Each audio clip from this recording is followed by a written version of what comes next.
வணக்கம் நண்பர்களே.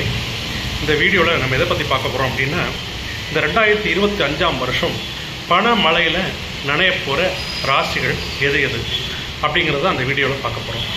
நான் உங்கள் கும்பம் வினோத்குமார் ஜோதிடர். இது உங்கள் சாய் திருமுருகன் அஸ்ட்ரோ சேனல்.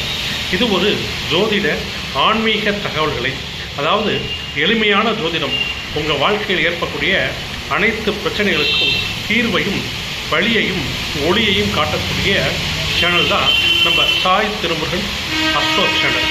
நீங்கள் முதல் முறையாக நம்ம சேனலுக்கு வந்தீங்கன்னா நம்ம சேனலை சப்ஸ்கிரைப் பண்ணுங்கள், லைக் பண்ணுங்கள், கமெண்ட் பண்ணுங்கள்.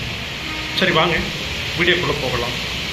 இந்த 2025ஆவது வருஷம் யார் யாருக்கு மாற்றத்தையும் ஏற்றத்தையும் தரப்போகுது, எந்தெந்த ராசிகள் பண மழையில் நனைய போகுதுன்னு பார்க்கலாம்.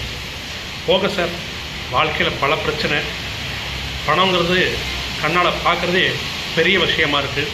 நீங்கள் என்னடான்னா பண மழையில் நனைய போகுதுன்னு சொல்கிறீங்க, இதெல்லாம் நம்புகிற மாதிரியா இருக்குது அப்படின்னு உங்கள் மனசுக்குள்ளே நினைக்கிறது எனக்கு புரியுது. இருந்தாலும் ஜோதிட ரீதியாக சில விஷயங்கள் விதிப்படி நடந்தே தீரும், அதுதான் உண்மை. இப்போ இந்த ராசிப்படி, அதாவது மொத்தம் ஒரு 4 ராசிகள் இந்த 2025ஆம் வருடம் பண மழையில் கண்டிப்பாக நனைஞ்சே இருக்கும். முதல் ராசியாக ரிஷப ராசி. ரிஷப ராசி தான் இந்த 12 ராசியிலே இந்த வருஷம் டாப் நம்பர் 1ல் இருக்க போகிற ராசி. இந்த ரிஷப ராசிக்காரங்களை கையில் பிடிக்க முடியாது. அட ஏன் சார் நீங்கள் வேறு, நாங்கள் படுற பாடு எங்களுக்கு தான் தெரியும் அப்படின்னு நீங்கள் சொல்கிறது எனக்கு கேட்குது. அதெல்லாம் முடிஞ்சிடுச்சு. இந்த ரிஷப ராசிக்கு 2025ஆம் வருடம் தான் பொற்காலம் அப்படின்னு சொல்லலாம். இந்த 2025 யாருக்கான வருஷம் அப்படின்னு கேட்டாலும் கண்ணை மூடிக்கிட்டு இந்த ரிஷப ராசிக்கான வருஷம்னு சொல்லலாம். ஏன் சார் அப்படி சொல்கிறீங்க, என்ன காரணம்? அந்த மாதிரி இல்லையே அப்படின்னா, இப்போ தான் மாதம் பிறந்து 2 மாதம் ஆயிருக்கு. படிப்படியாக உங்களுக்கு அதோட பலனை கொடுக்க ஆரம்பிச்சிடும். என்ன காரணம்? இந்த ரிஷப ராசிக்கு வரக்கூடிய குரு பயிற்சி, இப்போ ராசியில் இருக்கிற குரு பகவான் வர மே மாதம் குரு பயிற்சியில் 2ஆம் இடத்துக்கு வர்றார். 2ஆம் இடத்து குரு வந்தால் திரண்டிடும் பெருநிதி அப்படின்னு ஜோதிட சாஸ்திரம் சொன்னது. 2ஆம் இடத்துக்கு குரு வந்தால் ஒரு வருஷம் பணத்தை கொட்டி கொட்டி கொடுப்பாரு. பணம் பல வகையில் உங்களை தேடி நாடி ஓடி வரும். அதே மாதிரி இந்த ரிஷபராசிக்கு இந்த சனி பயிற்சி நடக்க போகுது இல்லையா, அந்த சனி பகவான் எங்கே வர்றாரு? 10ஆம் இடத்துலேருந்து 11ஆம் இடத்துல, அதாவது லாபஸ்தானத்தில் வர்றாரு.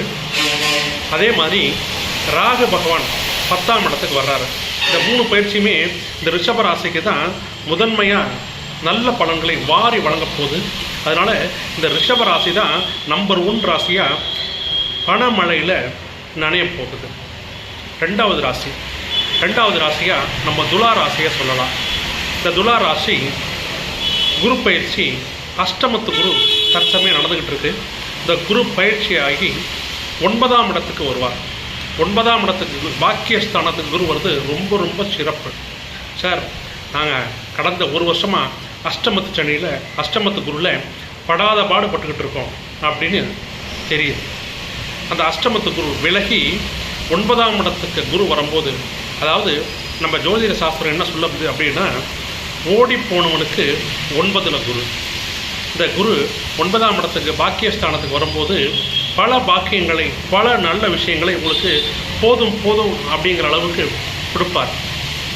அதே மாதிரி இந்த சனி பகவானும் 5ஆம் இடத்துலேருந்து 6ஆம் இடத்துக்கு பயிற்சி ஆகிறாரு. அதுவும் உங்களுக்கு ஒரு நல்ல விஷயம். அதே மாதிரி 5ஆம் இடத்துக்கு ராகு, 11ஆம் இடத்துல கேது வர்றாரு. இந்த 3 பயிற்சியுமே இந்த துலா ராசிக்கு சாதகமான பயிற்சி தான்.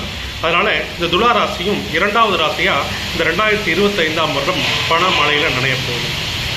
3வது ராசி எந்த ராசி அப்படின்னா தனுசு ராசி. இந்த தனுசு ராசிக்கு தற்சமயம் 6ல் குரு இருந்தால் ஊரில் பகைன்னு சொல்லுவாங்க. ஜோதிட சாஸ்திரம் 6ல் குரு இருந்தால் ஊரில் பகைன்னு சொல்லுது. கடந்த ஒரு வருடமாக இந்த தனுசு ராசிக்காரங்களுக்கு ஒன்று குரு பகவான் நோயை கொடுத்துருக்கணும், இல்லைன்னா கடனை கொடுத்துருக்கணும், அப்படின்னா வம்பு விளக்கு சண்டையை கொடுத்துருக்கணும். இது 3த்தில் ஏதாவது ஒன்று இந்த குரு பகவான் கொடுத்தே தீரணும். கடந்த ஒரு வருஷமாக வரக்கூடிய குரு பயிற்சி இந்த குரு பகவான் 6ஆம் இடத்துலேருந்து 7ஆம் இடத்துக்கு போகிறாரு. அதாவது தனுசு ராசிக்கு சப்தமஸ்தானமான 7ஆம் இடத்துக்கு குரு போய் உங்கள் ராசியை பார்க்க போகிறார். அதாவது நேரடி குரு பார்வை உங்களுக்கு கிடைக்கிது. தன் வீட்டை தானே பார்க்கிறார். அதனால் தனுசு ராசிக்காரங்களையும் இந்த 2025ஆம் வருஷம் கையில் பிடிக்க முடியாது. இந்த 2025ஆம் வருஷம் பல நல்ல விஷயங்கள் இந்த தனுசு ராசிக்கு நடக்க போகுது. அதே மாதிரி பார்த்திங்கன்னா ராகு பகவானும் 3ஆம் இடத்துலையும் கேது பகவான் 9ஆம் இடத்துக்கு வர்றாங்க. சனி பகவான் 3ஆம் இடத்துலேருந்து 4ஆம் இடத்துக்கு வர்றாரு. அதனால் இந்த தனுசு ராசிக்கு 3ஆவது ராசியாக இந்த 2025ஆம் வருடம் பணமழையில் நனைய போகுது. அடுத்தது கும்பராசி. சார், மற்ற ராசிலாம் சொன்னீங்க, கும்பராசியவே சொல்கிறீங்களே, இது நியாயமா அப்படின்னு இந்த கும்பராசி நண்பர்கள்லாம் கேட்குறது எனக்கு நல்லாவே புரியுது. ஏன்னா தற்சமயம் கடந்த 5 வருடமாகவே 7.5 சனி ஆட்டி படைச்சிக்கிட்டு இருக்கு இந்த கும்பராசியை. அதுலேயும் குறிப்பாக கடந்த 2.5 வருஷமாக ஜென்மச்சனி படாத பாடுபட்டுக்கிட்டு இருக்கு. அவங்க எவ்வளோ அடி வாங்கியிருக்கான்னு அவங்கள கேட்டால் தான் தெரியும். அப்பேற்பட்ட கும்பராசிக்கு ஒரு விடிவு காலமாக வரக்கூடிய குரு பயிற்சியும் வரக்கூடிய சனி பயிற்சியும் ராகு கேது பயிற்சியும் அமையுது. இந்த குரு பகவான் இதுவரைக்கும் இந்த வருடம் 4ஆம் இடத்துல இருந்து நடத்திக்கிட்டு இருக்கிறாரு. இந்த குரு பகவான் இந்த கோச்சாரத்தில் 4ஆம் வீட்டிலேருந்து 5ஆம் வீட்டுக்கு வர்றாரு. 5ஆம் வீட்டுக்கு குரு வந்து உங்கள் ராசியை தன்னோட 9ஆவது பார்வையில் பார்க்க போகிறார். இந்த 7.5 சனிக்கு ஒரு விடிவு காலமாக ஒரு மருந்தாக இந்த குரு பயிற்சி உங்களுக்கு அமையப்போகுது. 5ஆம் இடம் அதிர்ஷ்டஸ்தானத்தில் குரு வர்றாரு. தன் 9ஆவது பார்வையால் உங்கள் ராசியே குரு தன் நேரடி பார்வையால் பார்க்க போகிறார். அதே மாதிரி இந்த ஜென்ம சனி பகவானும் விலகி 2ஆம் இடத்துக்கு தனஸ்தானத்துக்கு பணச்சனியாக வரப்போகிறாரு சனி பகவான். அதே மாதிரி 2ஆம் இடத்துலேருந்து ராகு ராசிக்கே வர்றாரு. ராகு ராசிக்கு வந்தால் ஒரு பிரம்மாண்டத்தை கொடுப்பாரு. அதே மாதிரி 7ஆம் இடத்துல கேது பகவான் வர்றாரு. இந்த 3 பயிற்சியுமே கும்ப ராசிக்கு சாதகமான பயிற்சி தான். அதனால் உங்கள் காட்டிலையும் இந்த வருஷம் மழை தான். ஆறுதலாக இருங்க, நம்பி இருங்க, நல்லதே நடக்கும் கும்பராசி நண்பர்களே. இந்த ரிஷப ராசி, துலாம் ராசி, தனுசு ராசி, கும்பராசி இந்த 4 ராசிக்கும் இந்த வருஷம் பண மழை தான். மேலும் நம்ம சேனலில் பல நல்ல வீடியோக்களை தொடர்ந்து பாருங்கள், சப்ஸ்கிரைப் பண்ணுங்கள், லைக் பண்ணுங்கள், கமெண்ட் பண்ணுங்கள். நன்றி, வணக்கம்.